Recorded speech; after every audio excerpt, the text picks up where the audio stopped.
اللهم صل على سيدنا ومولانا نبی الامی وآلہ وصحبہ بارک وسلم صلاۃ و سلام علیک یا رسول اللہ صلی اللہ علیہ وسلم. اللهم صل على سيدنا ومولانا محمد وآلہ وصحبہ بارک. میں سید نعیم الدین اور میرا چینل ہے یہ محمد قصص الانبیاء ڈال رہا ہوں. نام احمد لیا کیجئے زندگی کا مزہ لیجئے. محمد محمد محمد محمد محمد ہمارے بڑی شان والے. عیسیٰ علیہ السلام بولے میرے بعد احمد آتے ہیں. اللہ نے نور مصطفیٰ صلی اللہ علیہ وسلم سے اس کائنات کو جو سجایا اور اس کتاب کو مرتب کیا، محمود غزنوی رضی اللہ تعالی عنہ نے، اور وہ نور نامہ میں نے اس میں پارٹ بائی پارٹ ڈالا ہے. اللہم صلی علی سیدنا و مولانا محمد النبی الامی وآلہ وصحبہ بارک وسلم.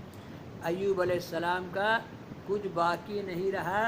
اب میں ڈالتا ہوں پارٹ 52. جب کوئی مصیبت آ جائے تو 10 بیوی کی کہانی پڑھے، جناب سیدہ کی پریشانیاں کی کہانی پڑھے، اور انبیاء علیہ السلام کی کہانی پڑھے اور اللہ کا شکر ادا کرے.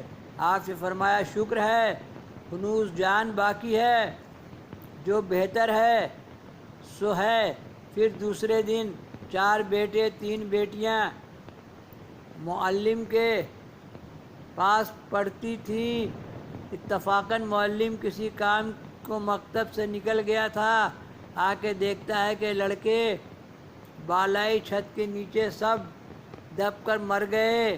معلم نے جا کر حضرت کو خبر دی کہ حضرت آپ کی اولاد لڑکے بالائی مکتب کے چھت گرنے سے دب کر مر گئے. حضرت نے فرمایا سب شہید ہوئے. غرض زن و فرزند، مال و متاع، گھر بار سب جاتا رہا، کوئی چیز باقی نہ رہی. غم فرزند سے صبر کرتے رہ اور بیوی کو بھی سمجھاتے اور یہ کہتے کہ یعنی صبر خزانہ ہے، گنج ہے. ان اللہ مع الصابرین. کشادگی. پھر 1 ہفتے کے بعد حالت نماز میں پاؤں میں پھپھولا پڑا، زخم ہوا، یہاں تک کہ تمام بدن کا گوشت سڑ کے کیڑے پڑ گئے.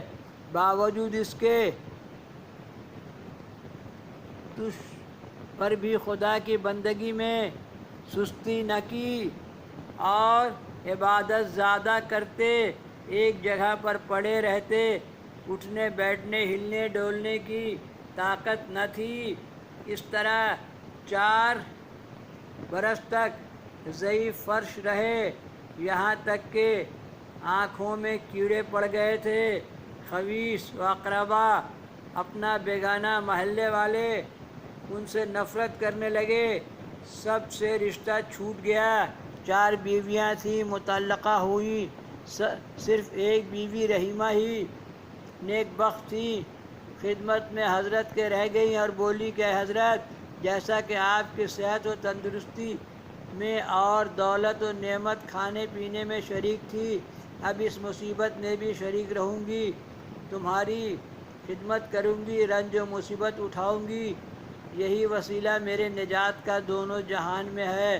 اگر خدا چاہے پس اسی طرح سے 7 برس گزرے. اور حدیث میں آیا ہے کہ ایوب 18 برس مرض میں گرفتار رہے. 12 برس 14 برس 18 برس ایسے تکلیف اٹھایا لوگوں نے. تمام بدن میں ان کے کیڑے پڑ گئے تھے.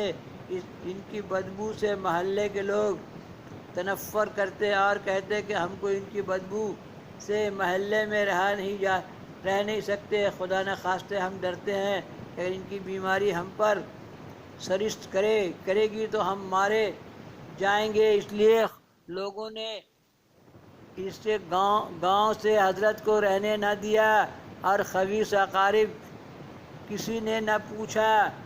حضرت صرف ایک خدمت میں 1 بیوی رحیمہ اور 2 شاگرد رہے. ان کو ایک ٹاٹ میں لپیٹ کر ایک گاؤں سے دوسرے گاؤں میں لے جا کے رکھا.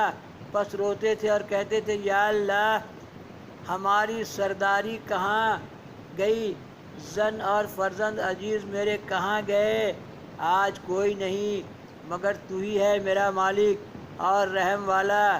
یہ خرابی مجھ پر ہے کہ اپنے گاؤں سے دور کرتے ہیں، پھر وہاں سے تیسرے گاؤں میں لے جا کر رکھا، پھر اس بستی والوں نے بھی نفرت کر کے نکال دیا۔ نقل ہے کہ 7 گاؤں سے نکال دیا تھا۔ آخر وہ 2 شاگرد ان کے ناچار ہو کر ایک میدان میں چھاؤں کے تلے سلا رکھا۔ بعد چند روز کے وہ دونوں چلے آئے، پھر بیوی رحیمہ ان کی خدمت میں رہی۔ کہتے ہیں کہ ہر روز رحیمہ حضرت کو اس میدان میں اکیلا رکھ کر محلے میں جا کر محنت و مشقت کر کے لا کے کھلاتی۔ اللہم صلی علی سیدنا و مولانا محمد النبی الامی وآلہ وصحبہ بارک وسلم صلاۃً و سلاماً علیہ۔ ہاتھ سے ڈالیں گے پارٹ 153۔ اپنا تکلیف کا ٹائم میں ایوب سے کہانی میں نے بھی بہت پڑھا، 12 سال مجھے بھی تکلیف۔ اللہم صلی علی سیدنا و مولانا محمد النبی الامی وآلہ وصحبہ بارک وسلم صلاۃً و سلاماً علیہ یا رسول اللہ صلی اللہ علیہ وسلم۔